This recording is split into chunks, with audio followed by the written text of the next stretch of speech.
queria agradecer esse generoso convite, né? E, enfim, como o tempo é curto, eu vou tentar ser o mais objetivo possível e, na verdade, trazer mais algumas questões para vocês do que, de fato, fazer uma digressão mais ampla, digamos assim, no sentido acadêmico, da problemática que nós verificamos hoje em dia. Eu acho que a primeira coisa é que, enfim, todo mundo viveu no ano passado todo o processo eleitoral, e esse processo eleitoral, de forma distinta dos anos anteriores, né, os meios de comunicação tradicional, que ainda são importantes, sem dúvida nenhuma, mas não foram, digamos assim, centrais e absolutamente transformadores e dinâmicos para o processo político como a gente viu. Se vocês pensarem há 3 eleições atrás, por exemplo, né, o tempo de televisão era absolutamente um fator central para a possibilidade de sucesso ou não de um candidato. Era um vetor assim, significativo e importante.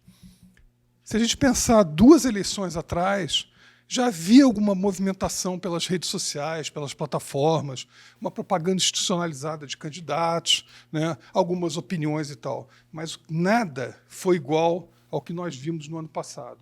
E isso não foi uma coisa que surpreendesse ninguém. Já eu na época, fazia parte do conselho do Tribunal Superior Eleitoral, foi criado pelo ministro Gilmar Mendes, né, e já era discutido, já era debatido isso, que haveria uma tsunami de informação e desinformação nas redes na eleição do ano passado, né?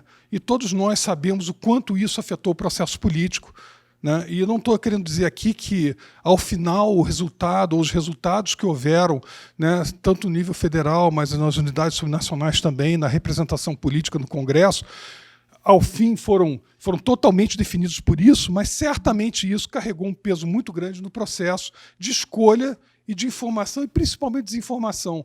Isso não aconteceu só no Brasil, isso aconteceu nos Estados Unidos, isso aconteceu na Inglaterra, isso aconteceu na França, na Europa, em especial, o Brexit, de certa forma, é fruto desse processo. Então, a gente está diante de um novo normal.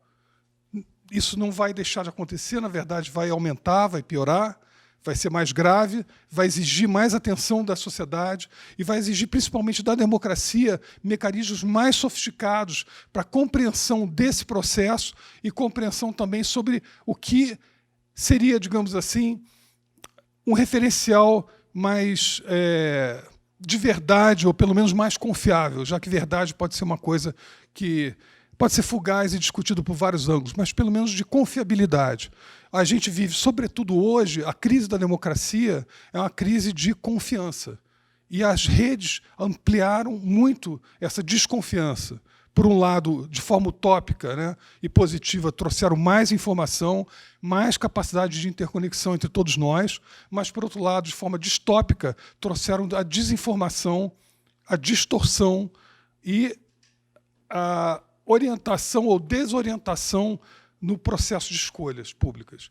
E isso eu acho que é extremamente pertinente, inclusive para o espaço do Ministério Público, de ter uma reflexão, uma discussão sobre isso.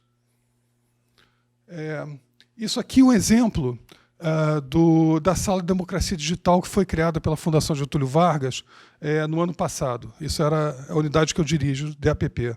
Nós criamos isso daqui em aliança com uma rede nacional e internacional de supervisão de eleições, né? Inclusive a OEA foi nos visitar, nós depois demos apoio para eles em outros países em que houve também essa discussão e essa questão das redes afetando as eleições. Mas o fato é que aqui no Brasil, nós quase todo dia nós tínhamos nosso termômetro no número de robôs que estavam afetando o processo de discussão, nós tínhamos quase todos os dias o debate de como os campos estavam se movimentando e como as fake news estavam atuando.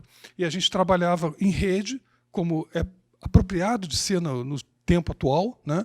E a gente trabalhava com o pessoal de fact-checking também, com o Atlantic Council dos Estados Unidos, com outros think tanks através do mundo, e a nossa eleição ela era absolutamente central. Ela era tão central que, no depoimento no Congresso americano, o Mark Zuckerberg dizia que eles teriam uma atenção muito especial para as eleições na Índia, no Brasil, Isso depois dos escândalos que houveram, não só da Cambridge Analytica na Inglaterra, mas também houveram na eleição americana. Isso impõe a nós uma série de desafios.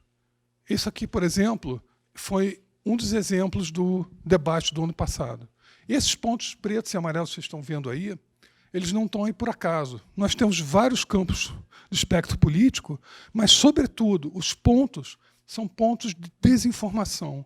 Isso são robôs que nós cotidianamente aferíamos, verificávamos, inclusive alguns subsets desses robôs que a gente tinha, nós mandávamos, por exemplo, o Twitter para haver uma segunda verificação deles. Nunca foi contestado. Então, a eleição ela foi bastante permeada por robôs e a desinformação ela foi muito forte, muito grave em todo o processo eleitoral. Vou dar um outro exemplo. Esse é um outro exemplo, né, em que a gente teve... Esse foi um dos dias que foi mais impactante o debate, e todos os campos políticos, e aí eu não estou endereçando isso a um partido político, a um candidato, mas estou dizendo os campos políticos todos operaram desinformação no processo eleitoral. Isso aí são fake news que surgiram e foram difundidas, fraude nas urnas, kit gay, livro do Haddad, pedofilia, câncer do Bolsonaro, padroeira, político mais honesto, enfim, eram vários temas que surgiam e muitos deles não tinham menor base de verdade ou eram distorções da verdade, o que era ainda mais grave. Então, a gente tem os robôs disseminando informações e informações que, por si só, não eram verdadeiras também e foram disseminadas aos milhares, em tempo real, por robôs. Não só vindo do Brasil, mas também vindo do exterior. Aqui já são bem mais recentes, a gente já está falando de dados desse ano, das discussões que afetam, inclusive, o próprio Ministério Público, a Justiça brasileira, né, questão da Lava Jato. Isso aí é o debate, aí eu não estou dizendo que tem desinformação, esse é o debate que acontece nas redes. Então, as redes são um espaço de debate político, institucional, democrático, cívico, etc. Mas, ao mesmo tempo que a gente tem esse debate, a gente tem a presença dos robôs em paralelo aos debates. Em torno de 10%, 5%, dependendo do tema, dependendo do momento. E aí, a gente começa a ter um problema.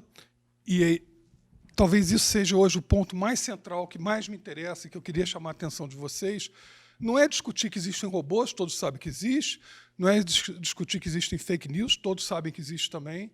Mas o que mais nos preocupa hoje é basicamente isso. O acesso a informações que não são verificadas, como é que essas informações redefinem as narrativas sobre o que é verdadeiro, o que não é, o que se pode confiar, o que não se pode confiar, né? E o quanto isso representa um desafio e uma disruptura, muitas vezes, a referenciais de mercado, que influencia diretamente a economia e a posição dos atores econômicos, as instituições públicas todas, né? E principalmente ao próprio Estado, eu diria a sociedade civil, que no meio disso se posicione e se informa crescentemente por redes sociais e muito menos pelos meios tradicionais. Mesmo os meios tradicionais estão buscando suas plataformas digitais e operarem a partir daí, né? Eu vou dar um exemplo aqui de construção narrativa. Isso aí é o debate Lula, regime semiaberto, né? Os dois campos têm suas narrativas, né? Mas quando as pessoas se apropriam, elas ressignificam as narrativas e constroem, digamos assim, quase como se fossem pós-verdades. São revisões, visões, versões de fatos verdadeiros que são ressignificados por seus próprios grupos, suas próprias bolhas. Então, em síntese, nós temos um crescente déficit de confiança na nossa sociedade, e esse déficit de confiança é extremamente ameaçador para as instituições e para a democracia. Como é que a gente vai lidar com isso numa situação em que agora nós temos, no próximo ano, de novo, eleições? Nós temos um valor estimado, até o momento, de quase 2 bilhões para fundos eleitorais. Nós não temos só 20 e poucas unidades subnacionais disputando uma eleição mais a presidência da República e os deputados. A gente está falando de 5 mil municípios. Como é que o controle pode ser exercido não só em cima do recurso público, e não só em cima do discurso que pode distorcer o processo democrático. Até porque, se nós nos lembrarmos há um tempo atrás, se alguém se sentia ofendido, ia na Justiça Eleitoral e pedia tempo de televisão para responder. Hoje em dia, uma notícia vai circular em segundos para milhares de pessoas, milhões de pessoas. Até eu conseguir o tempo, até eu conseguir responder, isso já se tornou uma nova verdade. Então, o processo todo, a nossa dinâmica mudou e a nossa forma de lidar com essa dinâmica vai ter que mudar.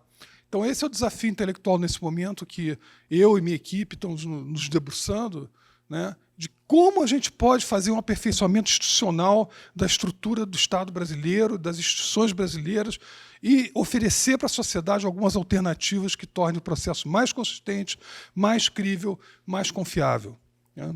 Fazendo uma imensa síntese aqui, porque eu gostaria de apresentar com mais calma, eu acho que a gente tem que ter uma nova estratégia, e acho que essa nova estratégia ela tem que pensar que não somos mais informados só pela mídia tradicional, mas por redes em que todos contribuem. E se assim talvez a gente tenha que usar a própria tecnologia que faz a desinformação a favor da boa informação. E a minha proposta e a discussão que a gente está levando hoje é integrar fortemente estruturas de blockchain e pensar na utilização até de criptomoedas dentro de uma estrutura regulada, para que o dinheiro público e a utilização desse dinheiro público em termos de imagem, de propaganda, de mensagem, estejam totalmente vinculados, sejam accountable, sejam rastreáveis, e o que não tiver sendo rastreável, o que não for accountable, o que não tiver certificado pelas chaves de certificação do blockchain, não pode ser considerado, à primeira instância, algo crível. Essa é uma contribuição fundamental e esse é o desafio que eu trago para todos vocês. Obrigado.